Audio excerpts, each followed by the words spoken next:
$12.3 अरब, 43 देश, 206 प्रोजेक्ट। भारत के mission Africa से डरा चीन, ड्रैगन के मुंह से यूं छीनने जा रहा दुर्लभ खजाना। अफ्रीका की दुर्लभ खनिज संपदा को लूटने की कोशिश में लगे चीन को भारत ने तगड़ा झटका दिया है।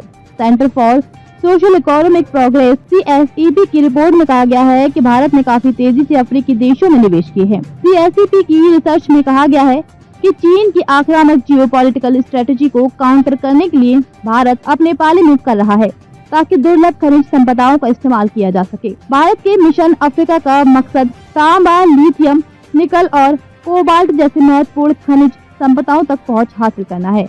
रिपोर्ट के मुताबिक साल 2030 तक भारत में महत्वपूर्ण खनिजों की मांग में 4 गुना ज्यादा इजाफा होने वाला है। CSEP की रिसर्च रिपोर्ट में कहा गया है कि भारत के पास मौजूदा समय में 5.9 मिलियन टन लिथियम अयस्क मौजूद है, जो भारत की जरूरत को कुछ समय के लिए पूरा कर सकता है, लेकिन इनका इस्तेमाल करने में अभी काफी वक्त लगने वाला है, जिससे भारत के आत्मनिर्भर अभियान को नुकसान पहुंच सकता है। ऐसे में भारत के सामने 2 विकल्प है। पहला विकल्प ये कि देश में मौजूद खनिज संपदाओं को इस्तेमाल करने के लिए तेजी से खनन को बढ़ावा दिया जाए, और दूसरा विकल्प ये है कि जिन देशों के पास ये दुर्लभ खनिज मौजूद है उनके साथ संबंधों को विस्तार दिया जाए। इनमें ऑस्ट्रेलिया, अफ्रीका और लैटिन अमेरिकी देश शामिल हैं। रिपोर्ट से पता चला है कि भारत इन देशों के साथ तेजी से संबंध विकसित कर रहा है ताकि भविष्य में सप्लाई चेन की दिक्कत न आए। भारत सरकार जितनी तेजी से अफ्रीकी देशों में अपने पैर पसार रही है, उसने चीन को परेशान कर दिया है। चीन भी अफ्रीका में अपना आधिपत्य बनाना चाहता है, लेकिन उसकी कर्ज नीति से अब अफ्रीकी देश डर रहे हैं, जिसका भारत को फायदा मिल रहा है। जनवरी 2025 में घोषित राष्ट्रीय महत्वपूर्ण खनिज मिशन NCMM की रिपोर्ट में विदेशों में महत्वपूर्ण खनिज को हासिल करने पर जोर देता है। इसके लिए भारत सरकार को लगातार इन देशों से नजदीकी संबंध बनाने की सिफारिश की गई है। इसमें मैपिंग सेवाओं के लिए भारतीय भूवैज्ञानिक सर्वेक्षण को तैनात करना, खनन और निकासी बुनियादी ढांचे के विकास के लिए सब्सिडी देना और दूसरे मौकों की पहचान करना शामिल है। इसी रिपोर्ट में बताया गया है कि भारत ने अफ्रीकी देशों के साथ तेजी से संबंध विकसित किए हैं। रिपोर्ट के मुताबिक नई दिल्ली अब अफ्रीकी देशों के लिए टॉप 5 निवेशकों में शामिल हो गया है। इन 5 देशों ने अफ्रीकी देशों में करीब 75 अरब डॉलर के निवेश किए हैं, और भारत में भी अफ्रीकी देशों ने गहरे कॉमर्शियल नेटवर्क बना लिए हैं। अफ्रीकी देशों में 30 लाख भारतीय मूल के लोग रहते हैं, इसका भी भारत को फायदा मिल रहा है। अफ्रीकी देशों के साथ भारत का वित्त वर्ष 2022-23 में 100 अरब डॉलर का द्विपक्षीय कारोबार रहा है।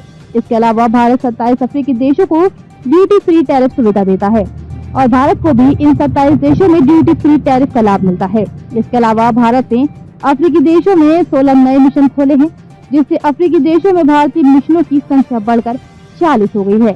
वही भारत के टॉप डिप्लोमेट्स लगातार अफ्रीकी देशों की यात्रा कर रहे हैं ताकि राजनीतिक जुड़ाव को और मजबूत किया जा सके। रिपोर्ट में कहा गया है कि भारत की भागीदारी की सबसे बड़ी खासियत यह है कि भारत अफ्रीकी देशों के विकास में बहुआयामी नजरिया अपनाता है। CSEP ने अपनी रिसर्च रिपोर्ट में कहा है कि नई दिल्ली ने 43 अफ्रीकी देशों में 206 प्रोजेक्ट को फाइनल कर लिया है। इसमें भारत ने इन अफ्रीकी देशों का 12.3 अरब डॉलर से ज्यादा के रियायती ऋण दिए हैं, और भारत ने साल 1949 से ही अफ्रीकी देशों में अपनी क्षमता निर्माण के लिए 700 मिलियन डॉलर की अनुदान सहायता दी है। भारत की इन कोशिशों का नतीजा ये निकला है कि अफ्रीकी देशों से भारत को अब दुर्लभ खनिज संपदाएं मिलने लगी हैं। दुनिया में अभी तक जितनी भी महत्वपूर्ण खनिज संपदाओं की खोज की गई है, उनमें 30% का घर अफ्रीकी देश है। भारत ने अफ्रीकी देशों के साथ ऊर्जा साझेदारी में गैर नवीकरणीय और नवीकरणीय ऊर्जा दोनों क्षेत्रों में सहयोग के लिए समझौते किए हैं। भारतीय उद्योग परिसंघ की 2023 की रिपोर्ट के मुताबिक साल 2001 के बाद से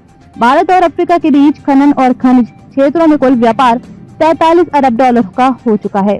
भारत ने हाल ही में घोषणा की है कि सरकार कांगो, तंजानिया, मोजाम्बिक जैसे अफ्रीकी देशों में महत्वपूर्ण खनिज परिसंपत्तियों का अधिग्रहण करना चाहती है, और भारत सरकार ने तांबा और कोबाल्ट के अन्वेषण के लिए जाम्बिया में 9000 वर्ग किलोमीटर ग्रीनफील्ड भूमि सुरक्षित कर ली है।